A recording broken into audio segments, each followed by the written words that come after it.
Nós vamos hoje ver a queda do homem de um modo diferente, de um modo mais profundo, de um modo mais palpável para nós. Vamos tentar entender a queda do homem. Porque o problema do mal é um problema que se impõe naturalmente à atenção do homem, visto que o poder do mal é forte e universal, é uma doença sempre presente na vida em todas as manifestações. Então a questão do mal, a questão do pecado, ele veio despertando curiosidade para a gente tentar descobrir algumas coisas interessantes. E à medida que a gente vai vendo, muitos anos atrás, séculos atrás, os filósofos começaram a discutir isso, e um grupo de filósofos chegaram à conclusão que são convictos, algum grupo de filósofos, à conclusão que o mal teve uma origem voluntária, isto é, que se originou na livre escolha do homem, quer na existência atual ou não. Então a ideia, queridos, que tinha uma dúvida inicial, a dúvida é o seguinte: o mal surgiu do nada ou o mal foi introduzido por iniciativa de alguém? Um grupo de filósofos acreditam que o mal surgiu do nada, que é impossível. Outro grupo de filósofos chegaram à conclusão que alguém deliberadamente introduziu o mal na vida, na história humana. Aí, nós vamos ver agora alguns dados bíblicos, algumas afirmações bíblicas sobre a origem do pecado. Mas, pastor, eu sei como o pecado entrou. Por isso que eu estou falando, nós vamos ver hoje a queda do homem, a questão do pecado, do lado mais profundo, por dentro, nos bastidores, do que aconteceu. Vamos supor, hoje você tem a visão do pecado como se você fosse no restaurante, só visse aquela comida chegar pronta. Hoje nós vamos te levar na cozinha. Se você entrar em algumas cozinhas de restaurante, você nunca mais come, porque o negócio é feio. A ideia é essa, nós vamos ver se pelo lado de fora o negócio já foi feio, nós vamos ver agora pelo lado de dentro. A primeira coisa, querido, que nós temos que ter em mente: não se pode considerar Deus como autor do pecado. Pastor, isso eu já sei. Mas por que eu estou falando isso? Lembram que nós já falamos aqui que tudo que acontece está determinado, decretado por Deus? Você lembra disso? Então o pecado já estava dentro ali do plano de Deus. Não que Deus planejou que o pecado acontecesse, mas Deus sabia que o pecado iria acontecer.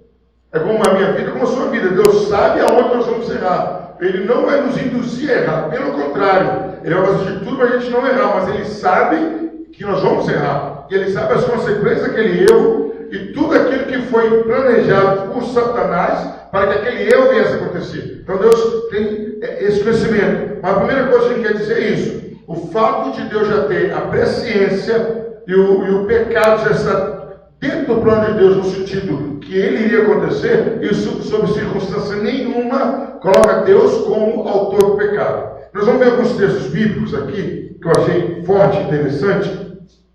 Primeiro, Jó 34:10, depois Isaías 6:3, e tem mais, nossa, tem muito. Jó 34:10, Isaías 6:3. Vamos lá, não vou ficar perdido. Jó 34:10, o Elton. Isaías 6:3, evangelista. Deuteronômio 32:4. Salmo 92:16. Presbítero. Fabiana, localiza aí pra gente. Tiago 1:13, é bem no final da Bíblia. Tiago 1:13, depois de Hebreus. Vamos lá então? Então, a primeira coisa que nós vamos ver, a ideia clara, excluída, que sob circunstância nenhuma Deus é o autor do pecado. Porque às vezes tem pessoas que querem atribuir o pecado dela a quem? A Deus. Mas que foi Deus que fez isso, que foi Deus que fez aquilo, não. Deus, ainda que saiba que você vai errar, Deus, ainda que gostasse muito que você não errasse, tem uma hora que Ele não pode intervir. Concorda comigo nisso? Tem hora que Ele faz de tudo para você não pecar. Mas tem hora que você colocou no seu coração, mas eu vou pecar. Só tá bom, você vai pecar. Vai pecar. As consequências são essas. Foi o que aconteceu com Adão e Eva, que nós estamos vendo agora. Então vamos lá. Jó 34:10. Pelo que vós, homens sensatos, escutai, longe de Deus o praticar perversidade, e do Todo-Poderoso a cometer a iniquidade. Então quer dizer, longe de Deus te praticar iniquidade ou cometer injustiça.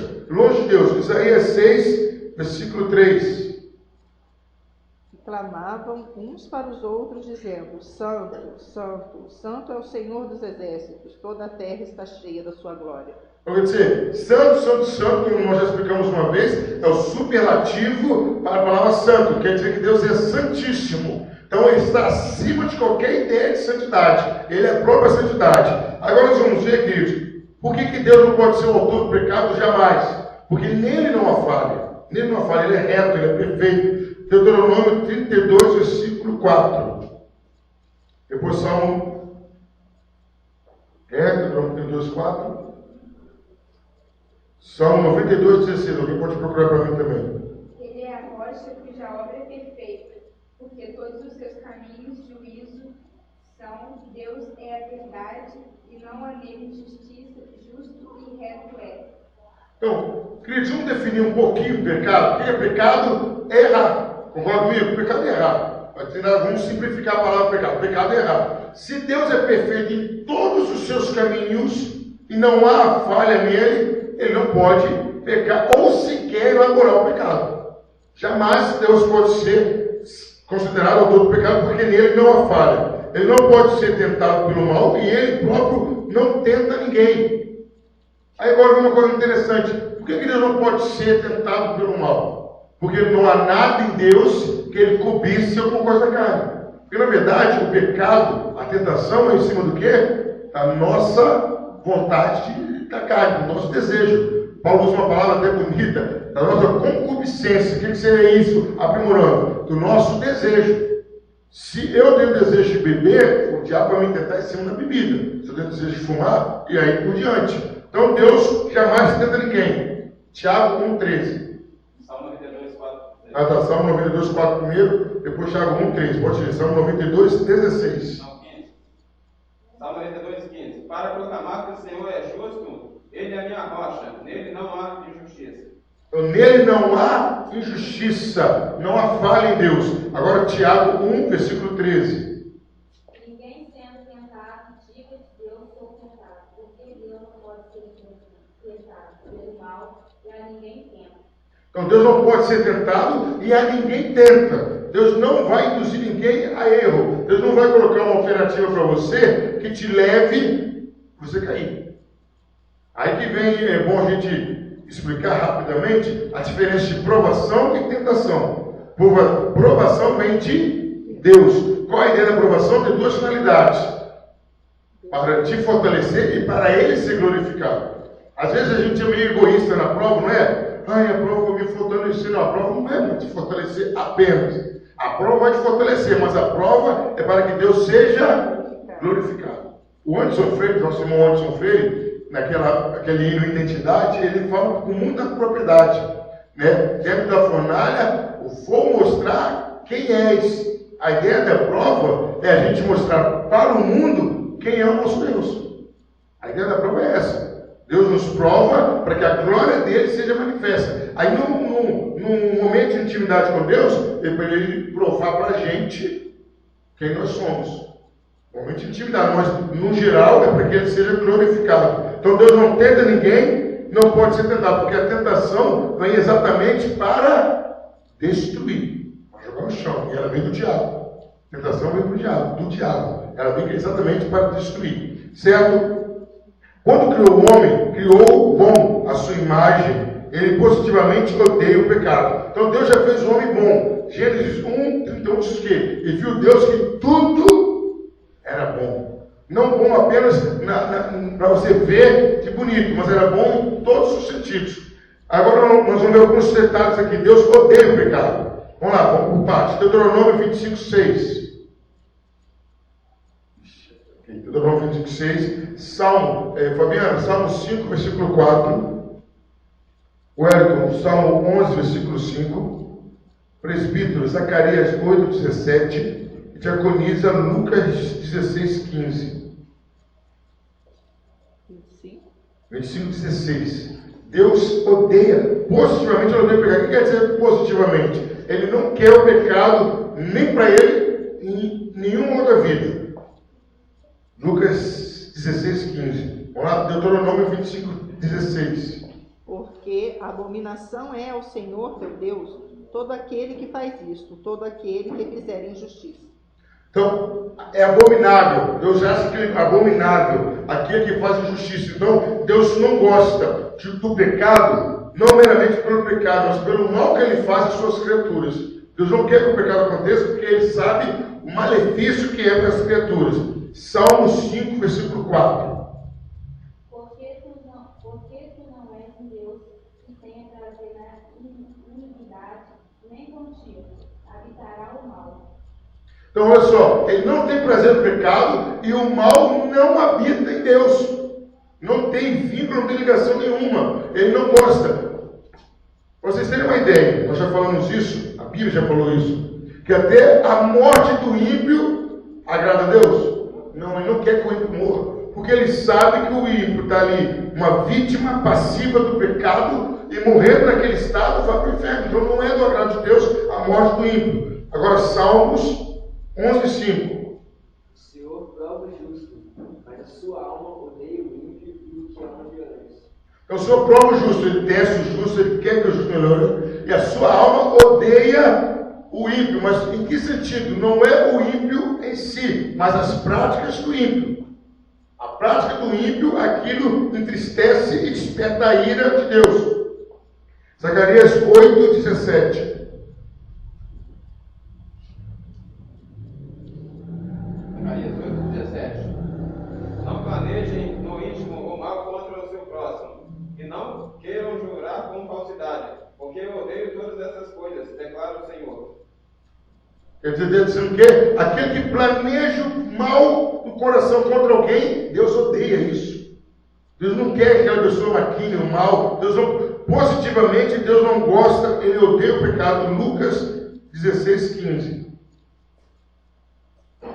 E disse-lhes: vós sois os que justificais a vós mesmos diante dos homens, mas Deus conhece os vossos corações, porque o que entre os homens é elevado perante Deus é abominação. Quer dizer, Jesus está falando, ali está falando com os religiosos da época. Vocês se justificam, vocês tentam se apresentar como bons, mas Deus sabe que aquilo que agrada aos homens é abominável a Deus. Então, queridos, positivamente, Deus não gosta do pecado. Então, primeiro ponto que nós estamos vendo, Deus, sob circunstância nenhuma, pode ser o autor do pecado. Mesmo que estava ali no projeto dele, que o pecado iria acontecer, mas isso não faz Deus o autor do pecado. Segundo ponto, queridos, também é conhecido por nós, mas é bom a gente citar. O pecado originou-se no mundo angelical. O pecado não começou aqui na terra, o pecado começou no mundo angelical. Aí essa história a gente é conhecida nossa, mas não profundamente. O que aconteceu? Deus sempre esteve acima de todas as coisas. E ali houve no coração de um grupo de anjos, comandado por Lúcifer, a ideia de ser igual a Deus. Tem gente que prega no entusiasmo, o presbítero deve ter ouvido isso, é evangelista, que Lúcifer queria ser mais que Deus. Não tem como que ninguém podia imaginar o que era mais que Deus. Não tem como alguém imaginar mais que Deus. Então ele queria ser igual a Deus. O referencial era Deus. Como que Satanás quer ser mais que Deus? Não sabe nem o que era Deus direito, mas ser mais que Deus. Então, Lúcifer com os anjos, que eles decidiram o quê? Nós queremos ser iguais a Deus. Em poder, em decisão, em tudo. Eu quero ser igual a Deus. E aquilo motivou os anjos a se rebelarem contra Deus. Ocorreu, então, uma queda no mundo angelical. Queda na qual legiões de anjos se apartaram de Deus. A ocasião exata dessa queda não é indicada. Então, quer dizer, houve um grupo que tentou ser igual a Deus. Então, onde esteve o pecado aí? Na cobiça. Eles cobiçaram aquilo que era Deus. Eles cobiçaram, tiveram inveja. Então, eles deixaram aquele desejo falar mais alto do que tudo. Então, a Bíblia nos ensina que na tentativa de investigar a origem do pecado, devemos retornar à queda do homem. Então, antes da queda do homem, o pecado começou onde? Entre os anjos. Ali começou o pecado. Quando os anjos, livre de qualquer influência pelo desejo deles, eles escolheram não se submeterem a Deus. O O pecado começou aí, a não submissão de Deus, a não se submeter à vontade de Deus. Por isso que lá na frente Deus fala que ele resiste ao soberbo, mas dá graça ao humilde. Porque tudo começou naquele momento que o anjo foi soberbo. Vamos ver todos os textos da Bíblia?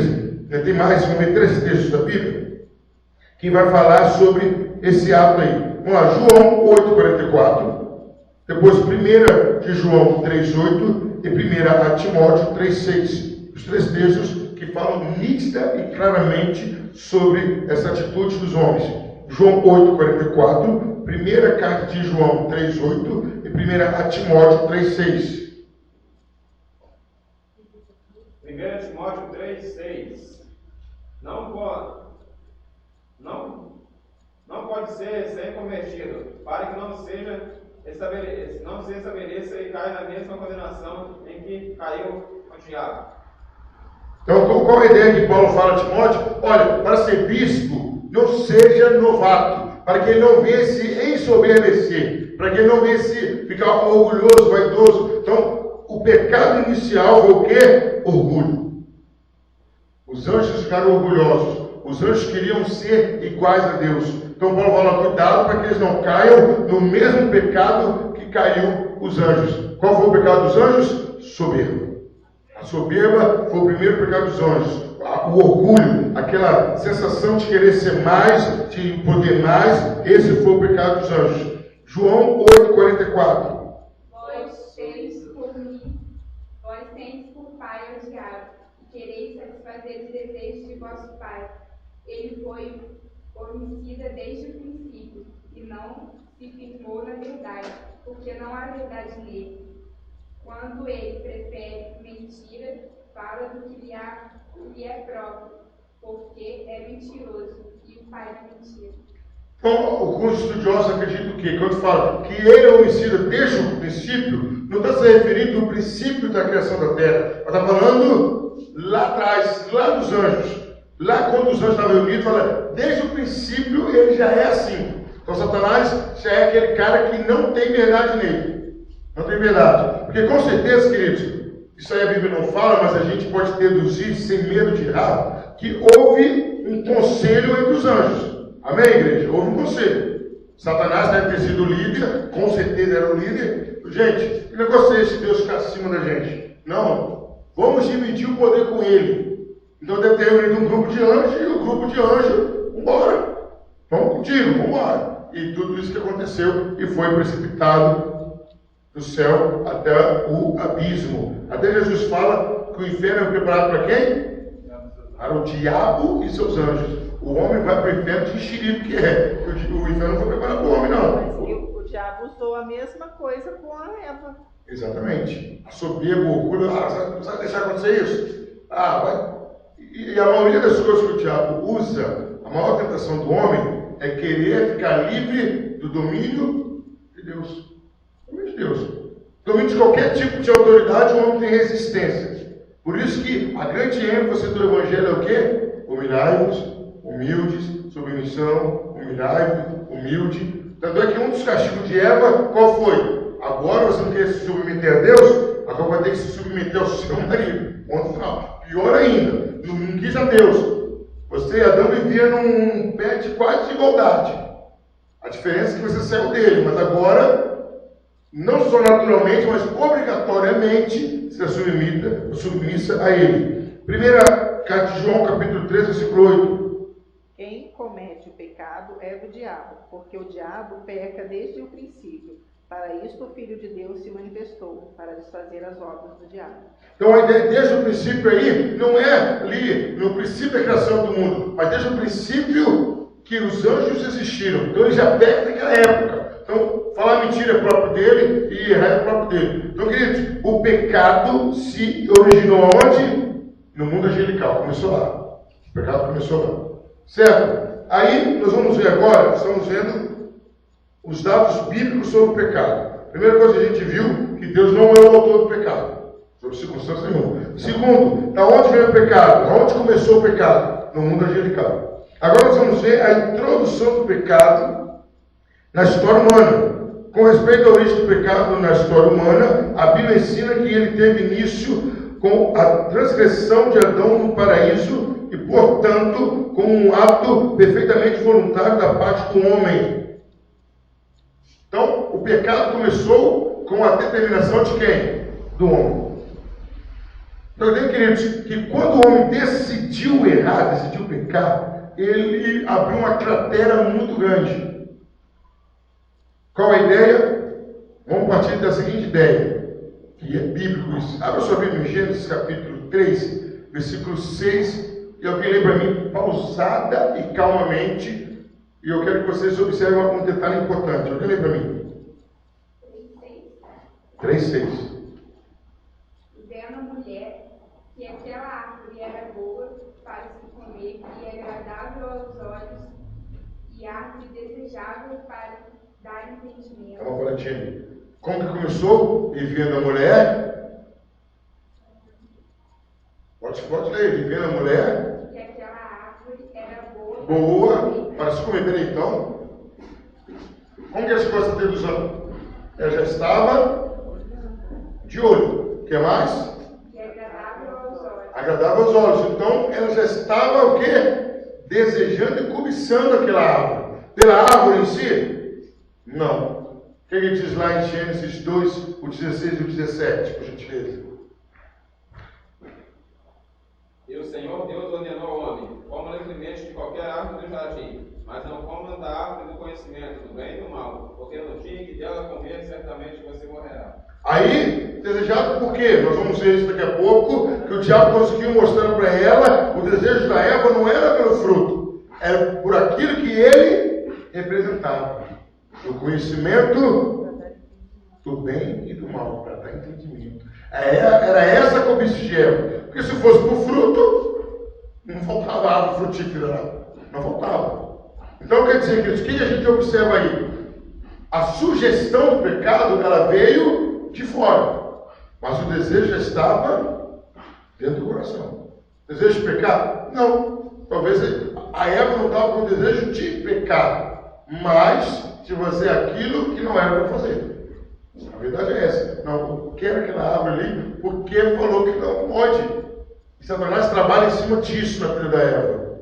Porque em cima, trabalha o quê? Ser igual a Deus. Você pode observar, a maioria das pessoas, a gente vê aí até artistas famosos, gospel e até não gospel, vamos dizer assim. Eles estão indo muito bem. Quando eles começam a se sentir o quê? Igual a um Deus, pronto, começa a decadência. O cara some, o cara leva tiro, o cara entra por um monte de droga, porque o homem começa a perder a referência de Deus. Então é o trabalho do diabo constantemente. Então vamos lá. Quando Adão caiu, quando Adão pegou do fruto e comeu, não parou por aí não. Quando ele fez isso, uma das primeiras coisas que aconteceu, Adão passou a ser escravo do pecado. Leia aí para mim alguém, por gentileza. João capítulo 8, versículo 34. João 8, 34. Jesus lhe respondeu: em verdade vos digo, que todo que comete pecado é escravo do pecado. Adão comeu do fruto, ele perdeu, primeiro coisa que ele perdeu foi a sua liberdade. Ele passou a ser escravo do pecado.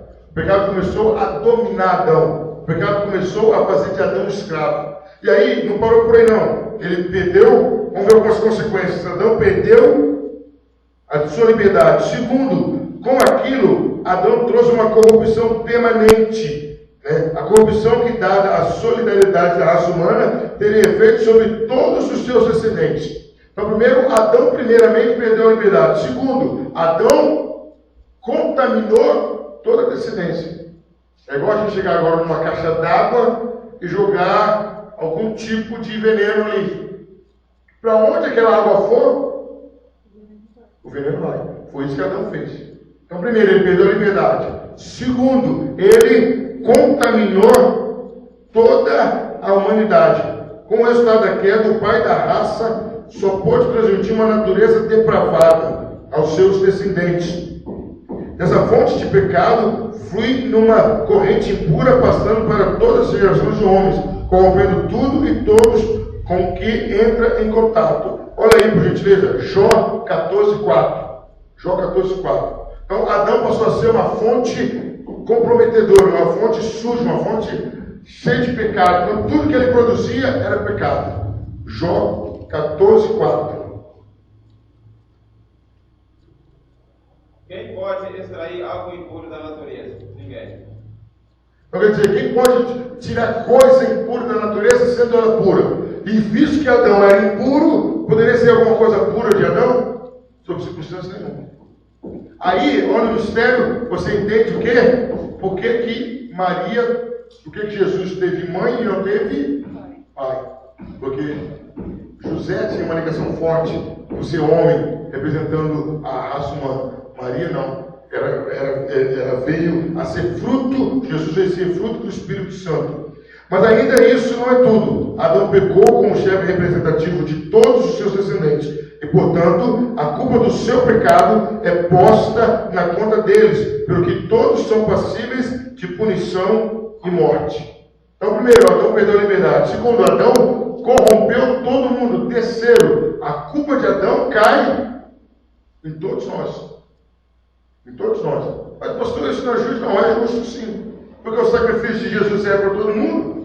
Então, a culpa de Adão serve para todo mundo também. Vamos ver isso na Bíblia? Romanos 5:12 e Romanos também 5:18 e 19. Alguém leu 12? Romanos capítulo 5. Alguém leu 12, alguém leu 18 e uma outra pessoa leu 19. Romanos 5:12. Portanto, da mesma forma como o pecado entrou no mundo por um homem, e pelo pecado a morte, assim também a morte veio a todos os homens, porque todos pecaram.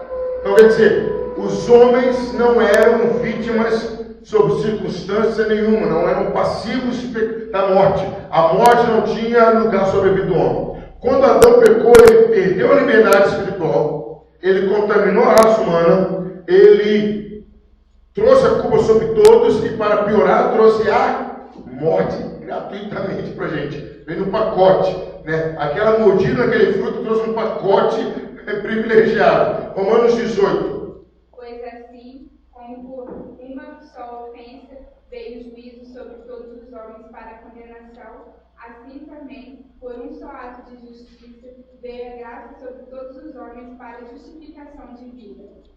Então, quer dizer, por causa de um homem trouxe o pecado, mas por causa de um homem também trouxe a justificação de vida.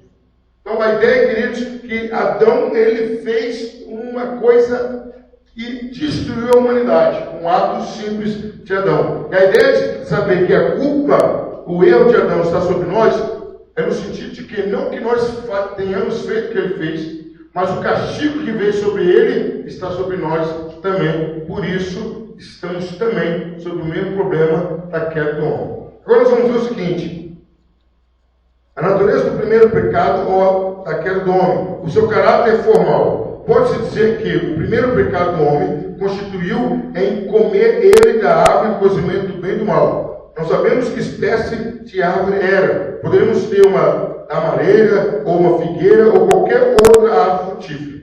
Nada havia de ofensivo no fruto da árvore como tal. O problema não era o fruto da árvore. Era o fruto da árvore? Não. Não era nada disso. Tanto que eles podiam comer qualquer outra árvore. O problema não era o fruto em si da árvore. Mas era o quê? Comê-lo não era pecaminoso por si, pois não era uma transgressão da lei moral. Quer dizer que não seria pecaminoso se Deus não tivesse dito: da árvore do conhecimento do bem e do mal não comerás. E é muito mais provável que a árvore foi denominada desse modo porque fora destinada a revelar. Então, qual era o problema? O pecado não foi o comer o fruto. O pecado foi o não obedecer a Deus. Aqui a maioria de nós tem filho, ou vai ter. Qual é o grande problema? Seu filho pode vir aqui e mexer nessa folha normalmente. A partir do momento que você fala: meu filho, não mexe na folha, ele já fica passivo de ser corrigido, ser disciplinado. Tem problema em mexer na folha? Não. A partir do momento que você falou, tem. Não pode. Não pode mexer na folha. Exatamente era isso. Enquanto Deus não tinha falado, não havia problema nenhum. a partir do momento que Deus falou, não faça isso, não faça aquilo, já mudou. Aí, por que acontece isso? Quando Deus separa aquela árvore, para revelar o quê? O que Deus queria com aquela situação daquela árvore? Primeira coisa que a gente vê é que a árvore iria revelar o estado futuro do homem, se seria bom ou mal. Deus fala, não mexa nessa árvore. O que Deus queria mostrar? Se o homem seria capaz de se manter bom ou seria se manter mal. A ideia daquela árvore era isso. Deus estava colocando aquela árvore ali, significando o quê? Qual vai ser a postura do homem em relação a mim? Ele vai ser bom ou ele vai ser mal? O que ele vai escolher? A segunda coisa que a gente vê, se o homem deixaria que Deus lhe determinasse o que era bom ou mal, ou se encarregaria de determiná-lo por si e para si. Qual era a ideia então? Será que o homem iria aceitar que Deus falou, isso não é bom você comer? E a gente acontece isso nas nossas vidas, né? Chega uma hora que tudo que nossos pais falam é bom, não é? Pai fala, não faça isso, por favor, não vou fazer. A partir de dado momento na nossa vida, a gente já começa o quê? Será que a minha mãe está certa mesmo? Como que a gente é meio inocente, né? Quando não usa a palavra, meio inocente.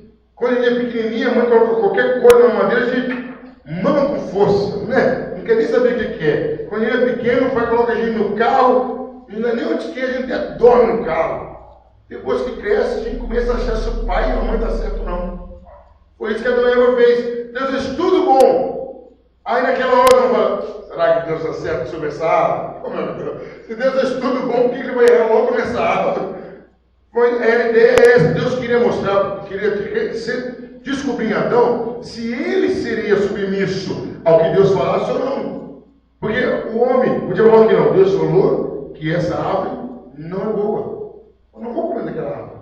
Mas que como quis mostrar, será que é boa mesmo? Será que Deus não está exagerando? Será que Deus não está inventando moda? Foi isso que Adão e Eva fizeram. Pastor, só no ato de pegar o fruto? Só no ato de pegar o fruto. Porque às vezes, queridos, um ato, qualquer ato nosso aqui, representa em muita coisa que a gente nem imagina. Qualquer ato que você faça, representa. Foi isso que aconteceu. A atitude de Adão representou tudo isso para Deus. Que primeiro que o homem não teve com capacidade de se manter bom. O homem não era falho? Não, até então não era falho. Segundo, que o homem não deixou Deus decidir por ele o que era bom e o que não era. O homem decidiu. Então, eu acho que essa árvore não é ruim, é boa. A ordem de Deus para não comer do fruto da árvore serviu simplesmente ao propósito de pôr à prova a obediência do homem. Foi um teste de pura obediência, desde que Deus, de modo nenhum, procurou justificar ou explicar a proibição. Eu vou em casa, não como dessa árvore, ponto final. Se comer, vai morrer, não como da árvore. O que Deus queria? Poxa, eu presenteei o homem de todas as formas. Agora vamos testar, vamos ver se vai me obedecer. O único teste, a única prova, a única exigência de obediência que o homem fez, falhou. Para imaginar, vamos imaginar isso? O presbítero com o carro, leva o Wellington para o shopping, paga o Wellington ver cinema, paga lanche para o Wellington, e compra roupa para o Wellington, e manda cortar o cabelo do Wellington, dá de tudo Wellington.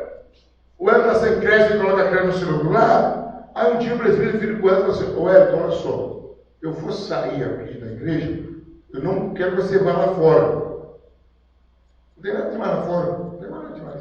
O presbítero está fazendo o quê? Um teste. Olha, bobeira, não vou lá fora. Aí o Beto vai lá fora.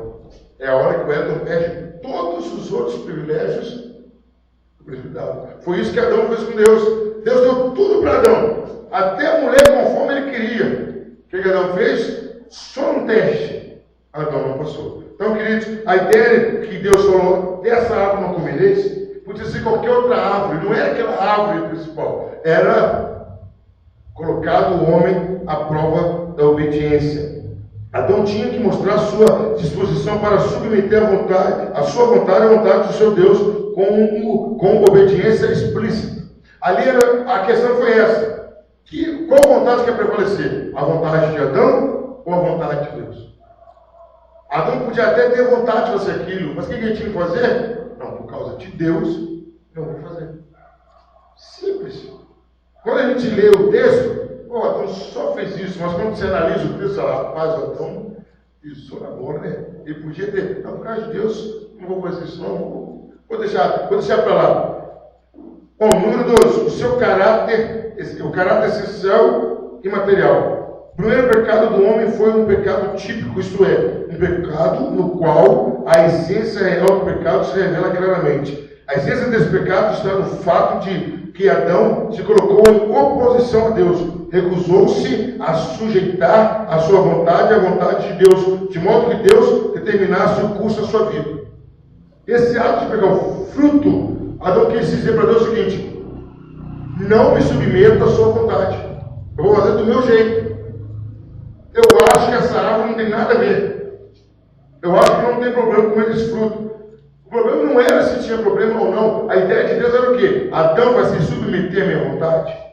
Adão vai me obedecer. Eu dei de tudo para ele vai me obedecer. E Adão, nesse momento de provar, não obedeceu. E tentou ativamente tomar a coisa toda das mãos de Deus e determinar ele próprio o futuro. Aos olhos de Deus, tudo isso aconteceu. Quando Adão decidiu comer o fruto que não era para comer, que era determinante para a vida dele, era só aquilo ali. Se Adão não comesse aquele momento ali, Adão estava falando: Senhor, eu estou submetido ao Senhor, totalmente ao Senhor. E isso a gente acontece no dia a dia nosso. A mãe está criando filho, os pais estão criando os filhos. Qual é a condição para o filho continuar dentro de casa? Obedecer. O filho pode ter 40 anos, vai ficar dentro de casa. Está obedecendo o pai e a mãe, vai dentro de casa. A hora que o filho falar: não, não estou muito afim, primeira coisa que faz, tá bom, filho. Só que a vida sabia. Foi isso que Adão fez. Tanto é que, qual uma das consequências de Adão? Sair do paraíso. Tá bom, Adão. Você quer viver sozinho? Paraíso é meu, senão eu não paraíso. Não tem como fazer sofrer o que eu fiz para os obedientes. Então Adão mostrou-se totalmente insubmisso. O homem que não tinha absolutamente nenhum direito para alegar a Deus e que só poderia estabelecer algum direito pelo cumprimento da condição da aliança das obras. Desligou-se de Deus e agiu como se possuísse certos direitos contra Deus. A ideia de que o mandato de Deus era de fato uma infração dos direitos do homem parece que já estava na mente de Eva, quando, em resposta à pergunta de Satanás, acrescentou a palavra: nem tocareis nele. Qual é a ideia aqui? Quando Deus proíbe o fruto, Adão e Eva se sentiram limitados por Deus. Eles achavam que eles tinham que ter livre acesso a tudo. Não, eu não vou comer essa árvore. O Senhor deixou a gente responsável por tudo, então eu posso comer essa árvore. E na verdade, eles tinham direito ao que no paraíso? Nada. Eles não tinham direito a nada, porque aquilo tudo era de Deus. Mas aí Adão e Eva começaram a se sentir o quê? Constrangidos. Não, por que Deus me proibiu? Não, ele não pode me proibir, não. Não, eu faço tanto por ele. Eu coloquei nome nos animais, eu cuido disso, cuido daquilo. Não, ele não pode me proibir. Aí Satanás pescou isso. Eva se sentiu ultrajada quando Deus falou: não come o fruto. Aí Eva acrescentou: Deus não falou que não podia tocar no fruto, falou isso? Deus falou para não comer do fruto. Aí Eva já acrescentou: nem toqueis. Quer dizer, Eva sentiu o quê? Estou totalmente proibida. Foi isso que aconteceu. O diabo trabalhou em cima dessa insatisfação. Evidentemente, ela quis salientar o fato de que a ordem não fora razoável, partindo da preposição de que tinha certos direitos contra Deus. O homem promulgou um novo centro de operações que viu nele próprio, onde agir contra o seu Criador. Isto explica o seu desejo de ser como Deus e a sua dúvida quanto às boas intenções de Deus ao dar-lhe ordem. Então, o que o homem sentiu afrontado? Qual foi o problema do homem? O homem achou que Deus não podia proibir de fazer nada. Eu só posso proibir.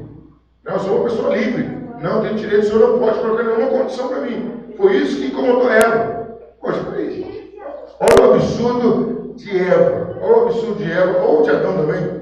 Poxa, eles tinham liberdade para tudo. O que Deus, a única coisa que Deus fez? São, isso aqui não come. Vocês podem comer a manga, podem comer o goiaba, pode comer o que vocês quiserem. Essa aqui não. Aquele momento, Eva e Adão se sentiram o quê? Constrangidos. Se sentiram que eles foram limitados. Eles achavam que Deus estava tirando algo que era de direito deles. O grande problema foi esse. Adão e Eva entenderam que Deus estava tirando o direito deles daquela árvore. E a gente tem que entender que Adão e Eva não eram desprovidos de conhecimento. Deus os ensinava constantemente.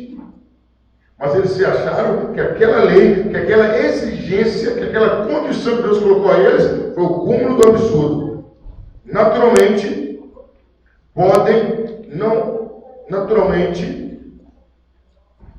distingue-se diferentes elementos do seu primeiro pecado. O homem pecou em 3 escalas. Intelecto revelou-se como incredulidade e orgulho. No intelecto do homem, naquela hora, ali, ele estava sendo incrédulo ao que Deus falou, estava sendo orgulhoso. Aí, na vontade do homem, o desejo de ser como Deus, e o sentimento como uma ímpia satisfação ao comer o fruto proibido. Então, o homem, como no seu intelecto, ele não acreditou que aquilo iria acontecer. Ele não acreditou. E ainda foi orgulhoso. Por que eu não posso comer? Ele não quer que eu seja igual a ele? Queridos, isso não foi colocado por Satanás. Isso estava dentro do homem. Isso estava dentro do homem. Satanás conseguiu pescar essas coisas. E é isso que o diabo faz. Ele não sabe o que tem dentro de nós. Ele vai sugerindo coisas. Até que ele descubra o ponto de insatisfação nossa. E aqui ele começa a descobrir aquilo que a gente acha que é direito nosso. Não, isso é um direito. O diabo trabalha em cima daquilo que a gente acha que é direito. E ele começa a estabelecer a tentação em cima daquilo. E, como sentimento, a ímpia satisfação de comer o fruto proibido. Agora, nós vamos ver o lado do diabo. Vimos o lado de Adão e Eva, vamos ver o lado do diabo. Os procedimentos do tentador. O que ele fez para que isso acontecesse? Primeiro, a queda do homem foi ocasionada pela tentação da serpente, que semeou na mente do homem as sementes da desconfiança e da descrença. A primeira coisa, Satanás conseguiu criar entre Deus e o homem, entre o homem e Deus, mais exatamente falando, o quê? Que o homem começasse a desconfiar de Deus, a não acreditar naquilo que Deus tinha falado. Satanás falou o quê? Certamente não morrerás, vocês não vão morrer. Ele está ameaçando vocês, ele está blefando. Não é bem assim não. A Bíblia, não sei se a Bíblia omitiu parte do diálogo, ou se o diálogo foi esse, mas talvez Satanás pode ter até usado o quê?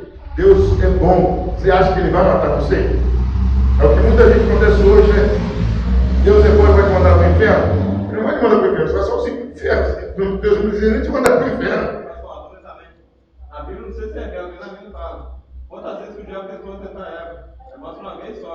Mas ele pode tentar várias investidas. Várias vezes, exatamente. Muito bem, presidente. Muito bem. Várias vezes ele pode ter falado, o fruto aqui. A Bíblia não fala. A Bíblia fala da queda em si. Mas ninguém consegue implantar uma desconfiança do outro da noite para o dia. Porque numa palavra, Satanás deixaria persuadir Eva de não confiar em Deus. Não, gente, aí a gente vê a imaturidade da Eva. Hoje Deus tinha dado tudo para ela, e Satanás, em fração de segundos, mudou o pensamento dela. Então Satanás conseguiu colocar na mente da Eva desconfiança e descrença. Aí é uma coisa interessante. O tentador dirigiu-se a Eva. Por que não Adão? Por que o Satanás foi direto a Eva? Alguns motivos. O primeiro motivo, ela não exercia a chefia da aliança e, portanto, não teria o mesmo senso de responsabilidade. Está aqui o Wellington e a evangelista. Aí eu deixo a chave do carro com a evangelista. Olha, aconteceu alguma coisa com o carro. O que o Wellington faz? Ele não é responsável, ele vai entrar no banco do carona, ligar o som do carro, vai subir o vidro, baixar o vidro, vai ligar o carro. Porque se der algum problema, quem vai ser cobrado? Evangelista. Aí tá lá a Carol e a Fabiana, vocês vão organizar uma festa, aí eu falo com a Carol, você é responsável pela festa. A Fabiana, ela vai estar muito preocupada, está preocupada? Se não der certo, a culpa é de quem? É da Carol. Foi essa a estratégia do diabo. O diabo, ele foi na pessoa que se sentia menos responsável. E realmente, Eva não é responsável. Prova disso que Eva comeu e aconteceu o quê? Nada. Não aconteceu nada. Mas aí que foi o problema. Adão viu para ela comer, não aconteceu nada com ela. Não vai acontecer também comigo, mas se ia acontecer. A aliança, ela não estava chefiando a aliança. Era Adão. Então, Satanás olhou para ela e viu, esse é um ponto vulnerável, porque a ordem não foi dada, não foi fechada direto com ela, mas foi com Adão.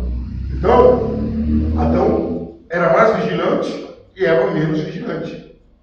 Com certeza.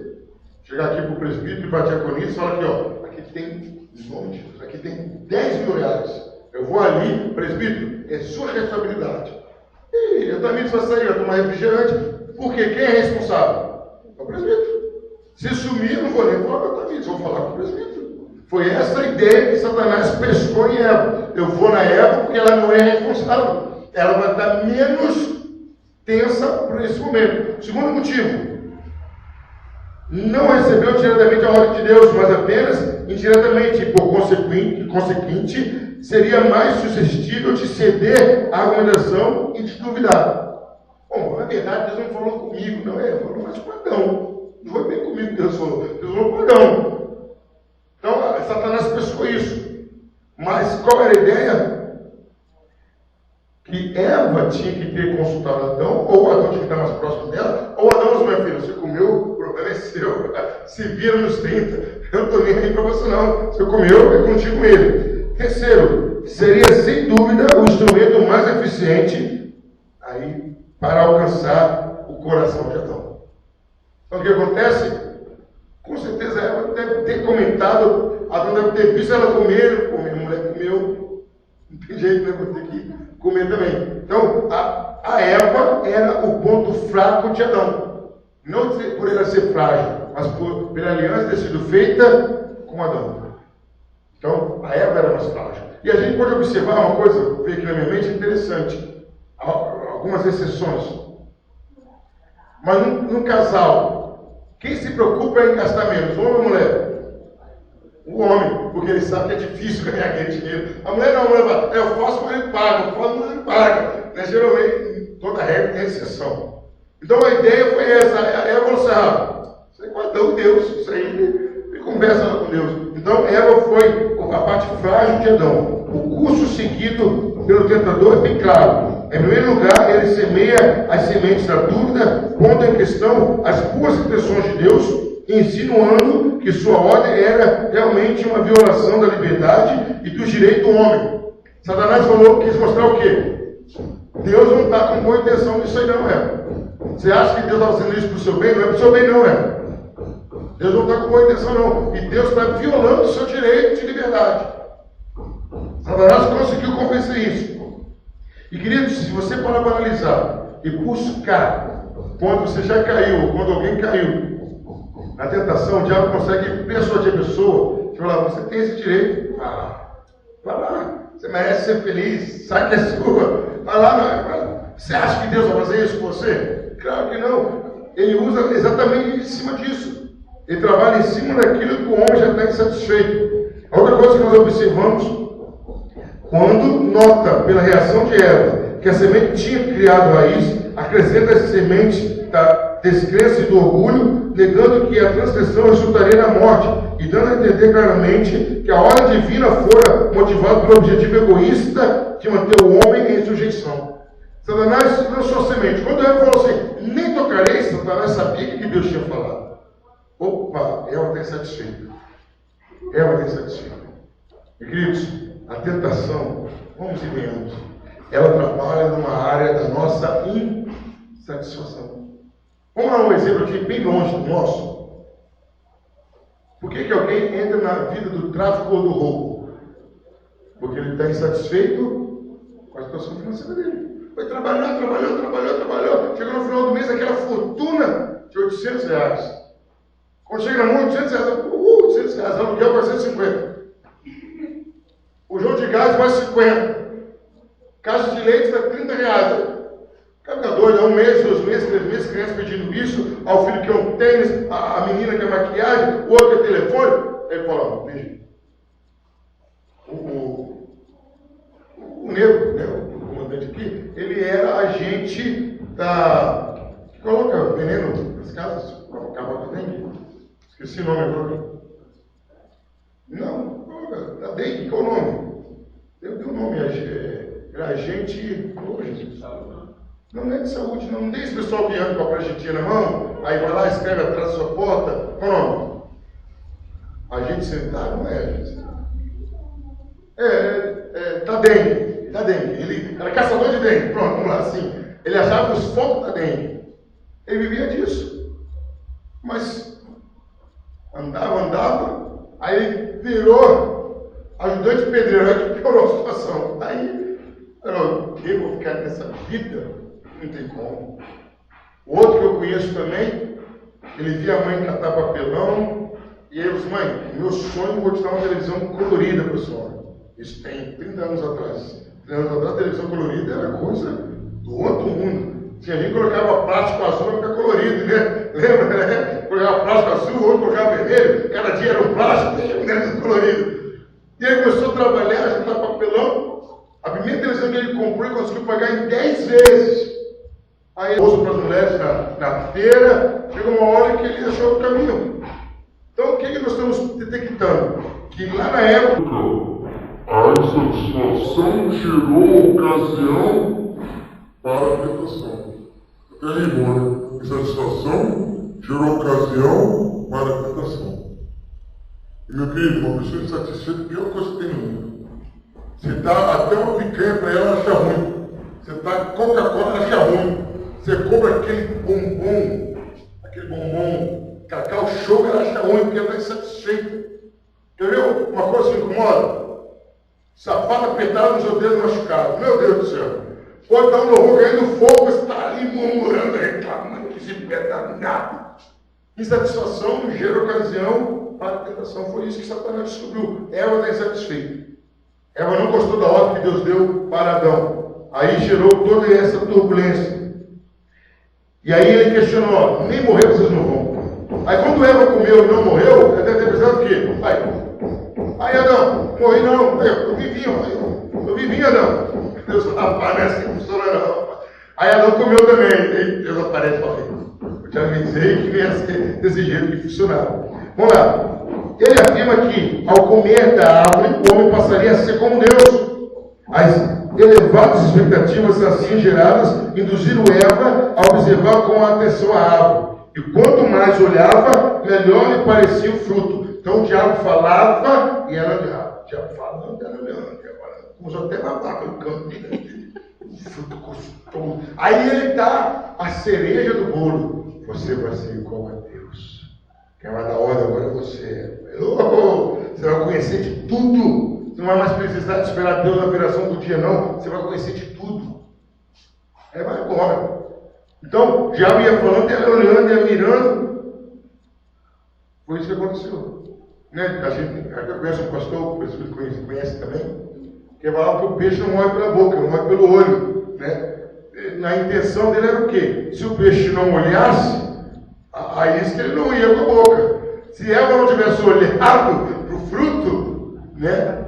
Não tinha ido com a mão. A ideia é por isso que Jesus fala, se você olhar como se a segunda vez, já pecou, porque você sabe que está com outra intenção já. Você olhou primeiro, você passa aquele camaro assim, amarelo, você olha para o lado já. Não olha para aquele camaro, não. Porque você vai olhar, que carro, vai lá, carrão.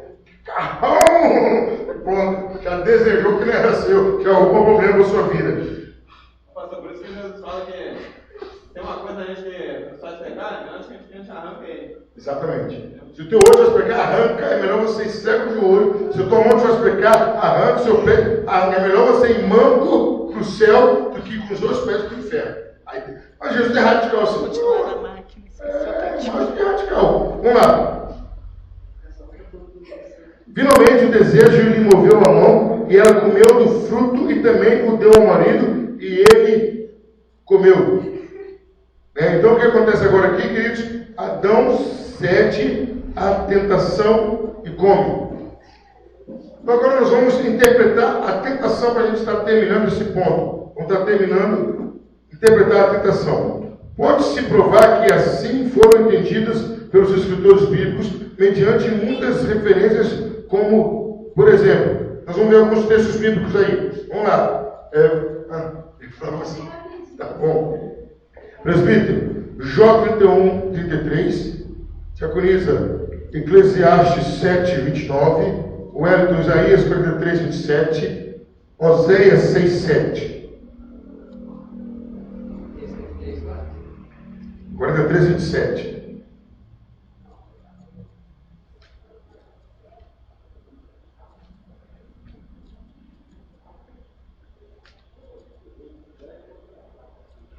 Interpretação da tentação. Pode ler.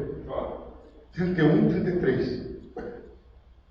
Se escondi meu coração, o meu pecado como outros fazem, acobertando no coração a minha culpa.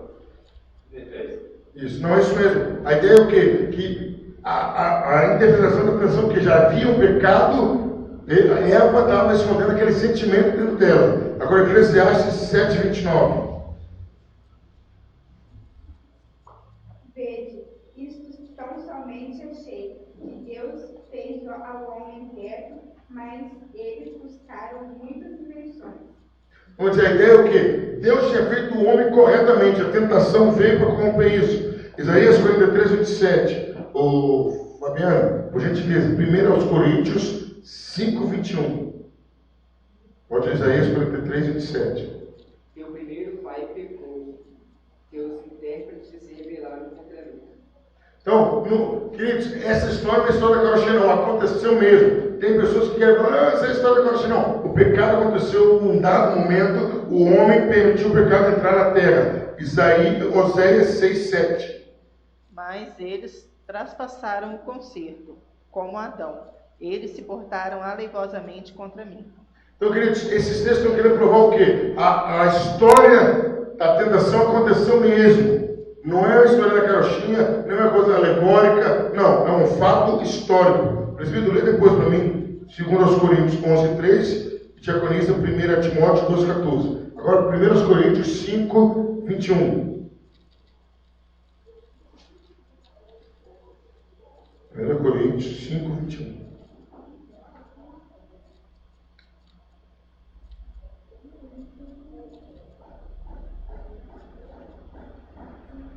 Primeira aos Coríntios 5, 21.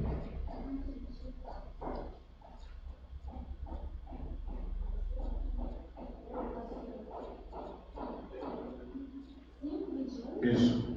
Tem não, pastor? Tem não? Não. Então vai ser 2 Coríntios 5, 21. Leia aí, presbítero. 2 Coríntios 11, 3. Vai lá, Fabiano, para 2 aos Coríntios 5, 21. 2 Coríntios 5, 21.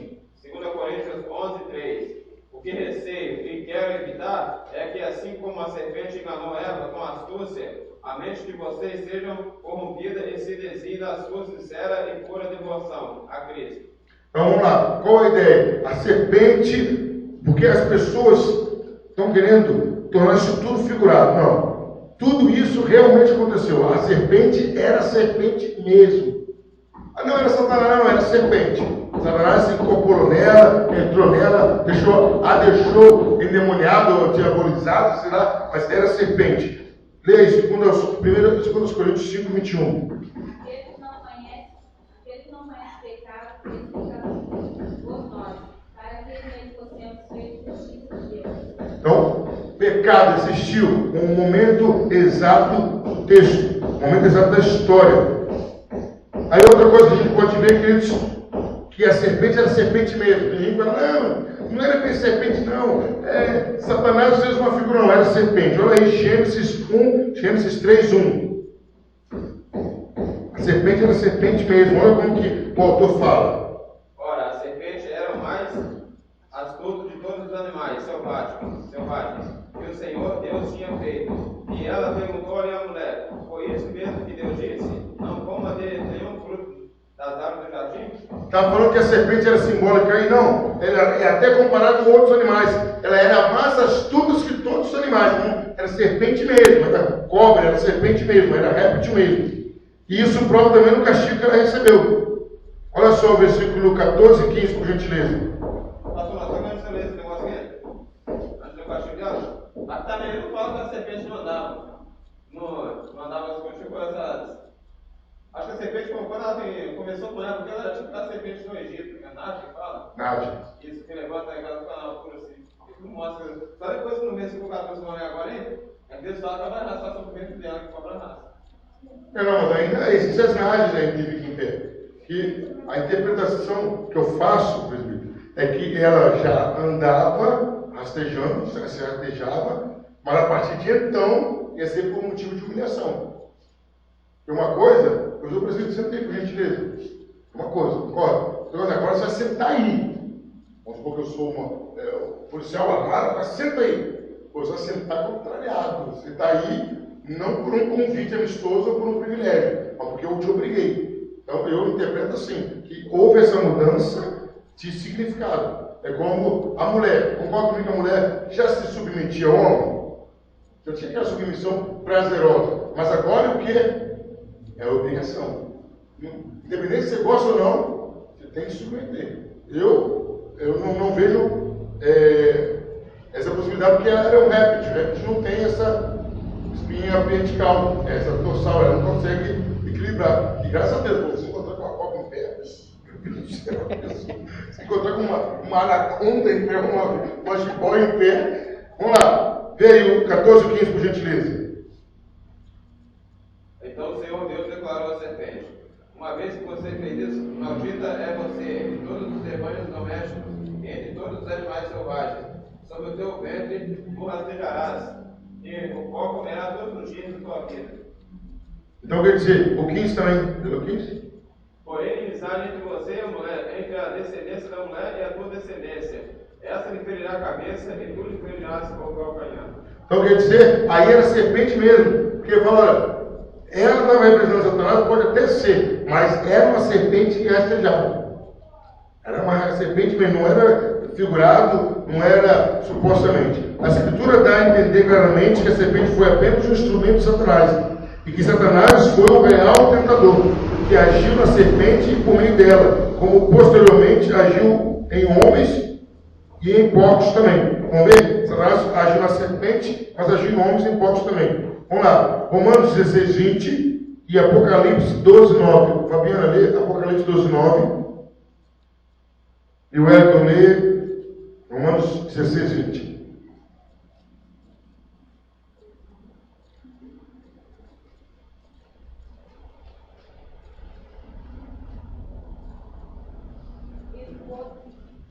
Pode? E foi precipitado o grande dragão, a antiga serpente, chamado Diabo, Satanás, que engana todo mundo. Ele foi precipitado na terra, e os seus anjos foram lançados com ele. Então quer dizer, ele foi precipitado na terra e os seus anjos com ele. A antiga serpente, não tem jeito, era Satanás, era cobra mesmo. Próximo texto.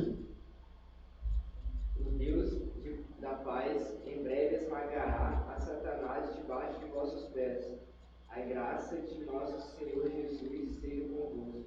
Amém. Então qual era a ideia aí, queridos? Que a posição de rastejar de Satanás e da serpente eram idênticas. Queridos, nós vamos parar por aqui. Não vou correr não, que tem muita coisa aqui para falar ainda.